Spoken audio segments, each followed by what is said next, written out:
No puedo describirte cómo me siento en este momento. Lo que estoy experimentando está tan desligado de lo ordinario, que casi me he convencido de que he perdido mi sanidad mental. Casi. Mi esposa, Bea, murió durante el parto. Era hermosa, graciosa, inteligente. Necia. Una mujer cuya risa era tan fuerte que comer en restaurantes se presentaba como un reto. Una mujer cuya mirada era tan penetrante que disparaba un temblor en mis manos. La perdí en el nacimiento de nuestra hija, Sam. Claro que pude haber resentido a Sam. Por quitarme lo que una vez fue mío de una forma en la que nada más podría serlo. Por quitarme algo que era verdadera e intensamente puro. Pero no lo hice. Sabía que Bea nunca hubiera querido ningún resentimiento. No hubiera querido que nuestra única hija tuviera una vida estropeada por el odio. Pero esto no es solamente un duelo. Esto no es sobre la manotada en la cara de perder, por siempre, algo que amé. Esto trata de algo más siniestro. Mi hija era vivaz, siempre corriendo y gritando, yendo de arriba hacia abajo por los escaladores de juguete y causando estragos en sus clases. Así que, para su sexto cumpleaños, una salida al cine con sus amigos la dejó tan cargada de energía, que yo apenas podía seguirle el ritmo mientras se escabullía y evadía a los transeúntes de las aceras. Se giraba ocasionalmente, entre el mar de gente, y gritaba: «Papi, vamos». Su tono casi era petulante. No podía resistirme a amarla. Estaba demasiado ocupada viéndome cuando irrumpió en la calle, y el bus no tuvo tiempo de parar.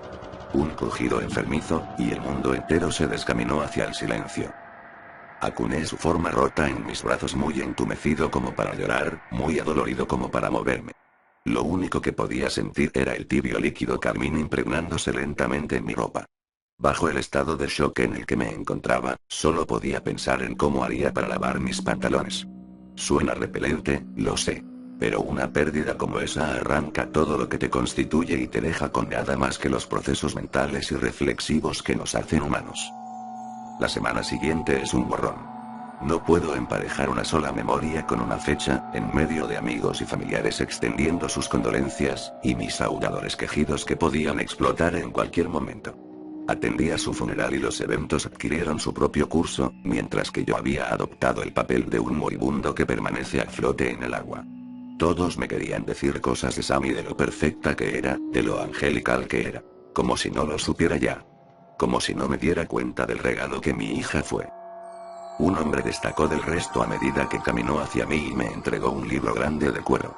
Asumí, en el momento, que era el papá de uno de los amigos de Sam dándome una colección de sus fotos juntos. O quizá me encontraba muy adormecido como para procesar sus manos frías, y que nunca haya hecho mención de mi hija. Por un mes, me perdí. Bebí y permanecí a solas en nuestro apartamento desocupado viendo DVDs antiguos. Fue solo cuando mi hermana llegó, cuando me sostuvo de las manos y me habló, que comencé a salir de mi cascarón. Se sentaba y escuchaba las cosas descabelladas que le decía, persuadiéndome gentilmente a abandonar las conductas que contribuían a mi depresión.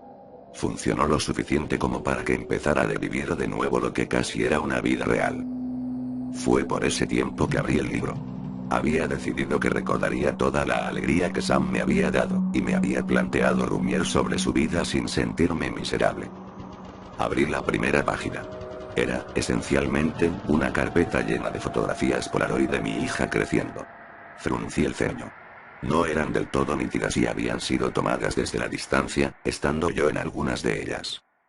Me comencé a sentir mareado, pero contaba con que las fotos subsecuentes proveerían alguna explicación.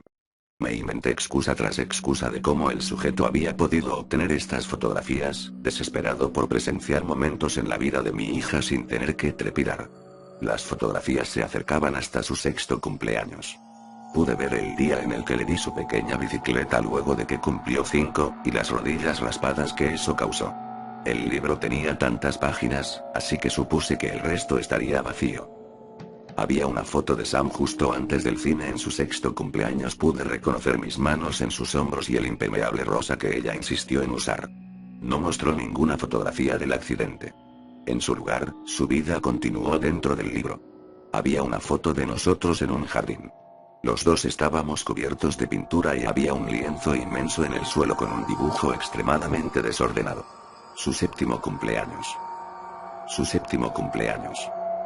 La realidad de lo que estaba viendo me golpeó a medida que cerré el libro. Me senté ahí, en la mesa de la cocina, prestando atención al cuero. Esto debe de ser algún tipo de Photoshop sádico, me conforté a mí mismo. Alguien se tomó el tiempo para hacerme una broma repulsiva. Digo que solo trataba de confortarme porque, en sí, no podía razonar otra explicación. Si es que había otra. Presionando mis dientes, decidí que no tenía nada que perder y seguí leyendo. No puedo explicar las emociones que sentí al ver esas fotografías con diligencia, escuchando el sonido de los cambios de página. Su vida continuó, enmarcando el día que perdió un diente de leche, su primer día en la escuela secundaria. Recorría las páginas cada vez más frenéticamente, y empecé a notar algo: el fotógrafo se acercaba. Se acercaba a ella. Conforme crecía, el fotógrafo acortaba la distancia más y más. Mayor osadía, quizá. Ella era hermosa. Impactante. De adolescente, se veía justo como su madre. Puros rizos y sonrisas. Yo envejecí también, pero las fotos comenzaron a incluirme menos. Su cumpleaños 16 fue extraño. Un grupo de sus amigos estaba sentado afuera. Bebían de pequeños vasos plásticos en un picnic. Pero había alguien en el fondo. Cerca de los arbustos del parque en el que la escena fue capturada, se erguía una figura. No se hubiera notado de no ser por la pequeña sombra que desplegaba en el césped. Me recliné un momento y exhalé. Esto era demasiado raro. Me había enfrascado tanto en apreciar a mi niña creciendo, que no me detuve a pensar en cómo acabaría la historia. Momentos como ese son tan irremediablemente surrealistas, a veces solo te quieres remover del asunto. Casi podía sentir que me estaba viendo a mí mismo escarbar en el libro como si fuera un sueño o un programa de televisión. Continué. La figura oscura se hizo más presente en las fotografías. Casi podía discernir sus facciones. Su presencia era sobresaliente, y quería que desapareciera cuando cambiaba de página. Pero, en su lugar, una vez que las fotografías se acercaron a su cumpleaños 18, siendo cada cumpleaños anunciado por la frase "otro año más" al pie de la Polaroid, el escenario ya no era algo que reconociese. Las fotografías fueron tomadas en una casa poco iluminada. Su rostro era atacado por el terror, y se mostraban todo tipo de secuencias extrañas. A veces estaba vestida como una reina antigua, o quizá como una sirvienta trapeando pisos. La figura estaba más presente. Sus piernas o brazo aparecían en todas y cada una de las fotos. Sin importar cómo estuviera vestida mi hija, su rostro en las fotografías tenía una expresión de dolor tortuoso. Me agobiaba. Había moretones en su cara. Se veía delgada, enferma. No quería seguir. Era degradante. Propiamente degradante. Mi hija. La última fotografía que vi antes de cerrar el libro abruptamente y jurar que nunca, nunca lo volvería a ver fue de su cumpleaños 18. La anotación en el pie de la Polaroid decía, con trazos descuidados: "Por fin". Ella veía directo a la cámara, llorando. Estaba arrodillada, ataviada con un vestido negro de gala. Una manzana en su boca y sus manos escondidas detrás de su espalda. Su maquillaje diluido por las lágrimas. Era como si me estuviera implorando que la ayudara, pero no podía hacerlo. Cerré el libro y abandoné la habitación.